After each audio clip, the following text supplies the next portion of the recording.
Página 48. Los significados de la muerte, por John Bowker, 1996. La muerte y los orígenes de la religión. 1.4. La fenomenología de la muerte.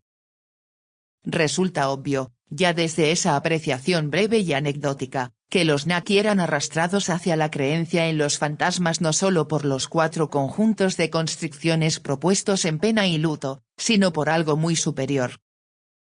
No obstante, la deficiencia de esa apreciación no sirve ni mucho menos para establecer lo opuesto, es decir, que debido a que muchas personas hayan afirmado sostener una interacción con los fantasmas, existen en consecuencia dichas realidades, con las que se puede mantener un contacto interactivo.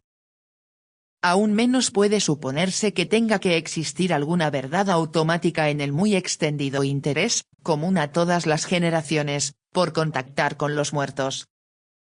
Hasta el extremo en que dichos asuntos pueden ser objeto de investigación, el comentario de T. H. Huxley está enteramente justificado. No vale la pena pagar ningún dinero para oír a un medium que a lo sumo comunicará vacuas banalidades, presuntamente recibidas de los muertos. El único bien que logró detectar en la demostración de la verdad del espiritismo es que propicia un argumento adicional en contra del suicidio. Mejor es vivir aquí una vida de perros que morir y tener que ser obligado a decir estupideces por un medium contratado a razón de una guinea cada sesión. Hasta mediums tan famosos como Doris Stokes han sido devastadoramente denunciados en la reciente investigación de Ian Wilson.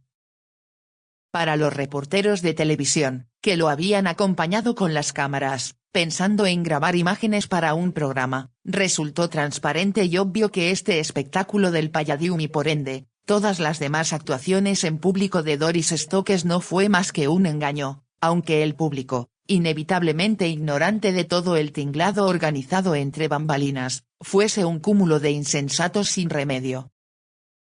Aquí, una vez más, la muerte, como la religión, resulta ser todo un negocio. Pero a pesar de todo ello, sigue en pie el reto que consiste en entender qué subyace a los datos sumamente extendidos que suscitan las creencias en la supervivencia más allá de la muerte, y qué les ha dado el ser. Eso requiere, en primer lugar, un intento de describir, tan desapasionada y ampliamente como nos sea posible, qué son en realidad los informes relativos a tales experiencias. Esto es lo que suele conocerse como primer nivel de la fenomenología, que de ninguna manera es tan fácil de llevar a la práctica como sí lo es de describir. Ciertamente, en el caso de la fenomenología de la muerte, las creencias y las prácticas son hasta tal punto diversas, como ya hemos visto, aun cuando solo hayamos hecho una muy breve referencia a la antropología, que la descripción de los fenómenos aún queda muy lejana.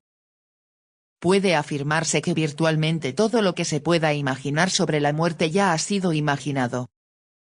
Esto quiere decir que toda teoría, por remontarnos de nuevo a Chapman, Keynes y Ransborg, casi con absoluta seguridad puede ilustrarse y ejemplificarse mediante alguna de las religiones del mundo. Por otra parte, es igualmente cierto que ninguna teoría por sí sola podrá eliminar a todas las demás, ya que es imposible que constituya por sí sola una apreciación suficiente y completa. Así pues, la explicación de los fenómenos relativos a las creencias y prácticas relacionadas con la muerte que se lleve a cabo por ejemplo en términos de alienación, compensación, proyección, orden social, temor individual, culpa, transferencia, por elegir tan solo los más relevantes de cuantos ya hemos considerado, no están en competencia unas con las otras, sino que son más bien complementarias. Toda eventualidad de cierta complejidad, y los comportamientos humanos desde luego que lo son, está constreñida o controlada en lo tocante a su resultado, en el hecho de ser las que son, en tanto en cuanto constituyen llamadas de atención a nuestros planteamientos, por múltiples constricciones, y no por medio de constricciones ni únicas ni sencillas. El concepto técnico de constricción en relación con la causa está comentado en Millicent Insanities, pp. 1016, 1379. Tales constricciones únicas, como puede ser en la física la fuerza de atracción entre las masas a la que denominamos gravedad, bien pueden contarse entre las constricciones, pero ni siquiera en el supuesto de lo que parece ser un suceso relativamente sencillo, como la caída de una manzana, puede ser la gravedad la única constricción que colapse todo el abanico de posibilidades y genere la eventualidad de que la manzana efectivamente caiga.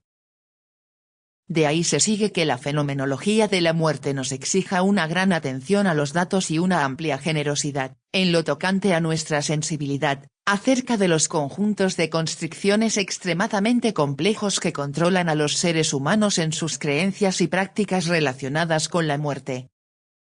En concreto, no parece posible descartar, a priorísticamente, que entre las constricciones se cuentan aquellas que se derivan de una realidad interactiva que ha terminado por definirse, con gran diversidad, desde el punto de vista de los hombres, como Dios.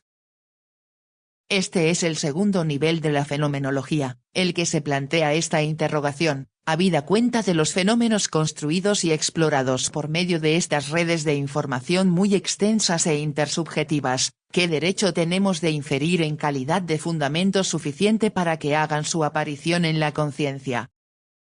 En el caso de Dios, este es un punto muchísimo más importante que un simple tema de debate, aunque no sea más que por esta razón. Cuando, en la historia más temprana de las religiones, tenemos efectivamente algún acceso a las creencias concurrentes con la práctica funeraria, por medio de pruebas transmitidas oralmente o por escrito, nos encontramos ante una paradoja. En la raíz de todas las religiones principales y continuadas en el tiempo, las más tempranas especulaciones acerca de la muerte no dieron lugar a una creencia según la cual exista una vida deseable en compañía de Dios más allá de esta vida, después de la muerte. No obstante, el poder y el carácter de esta vida en este mundo, de esta vida de experiencia con Dios, o con lo divino, eran claramente inconfundibles, al menos para algunos, quizás para muchos, de quienes participaban en ella, aun cuando fuese sin ninguna creencia seria en la vida después de la muerte. Esto supone que la extensa apreciación del origen de la religión, en el sentido de que radica en el miedo que los hombres tienen de la muerte y en la construcción de una serie de paraísos compensatorios e ilusorios, es ciertamente errónea, al menos por lo que podemos juzgar a partir de las pruebas que han sobrevivido y han llegado hasta nosotros. Existe una sutil verdad en la suposición de Weininger de que aun cuando muy a menudo sea causa de asombro que hombres de naturaleza ordinaria e incluso vulgar no experimenten ningún miedo a la muerte, no deja de ser explicable. No es el miedo a la muerte lo que genera el deseo de la inmortalidad, sino que es el deseo de la inmortalidad lo que genera el miedo a la muerte. Tal como ya observara de Fontenelle, legaron entonces algunos iroqueses que iban a comerse a un prisionero para desayunar, y éste parecía tan despreocupado como los que se lo iban a devorar. Por supuesto, de ahí no se deduce que las apreciaciones de tipo compensatorio sean erróneas en todos los aspectos, lo que pregonan puede ejemplificarse sin duda en la historia posterior de las religiones.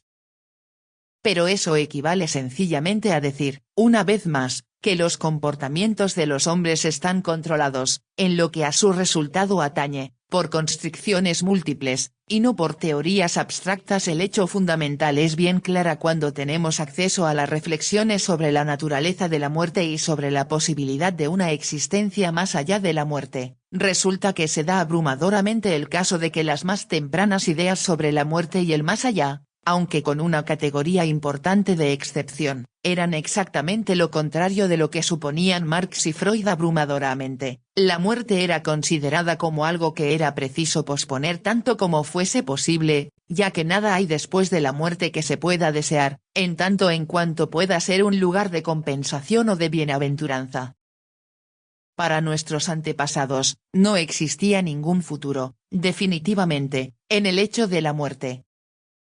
A lo sumo, una sombra magra e insustancial de la persona podría continuar existiendo, y existían razones de peso para que se diera esa creencia, tal como hemos de ver, que era más bien una especie de huella y de recuerdo de la persona, sin ningún poder y sin ninguna forma a través de los cuales pudiera disfrutarse de la vida.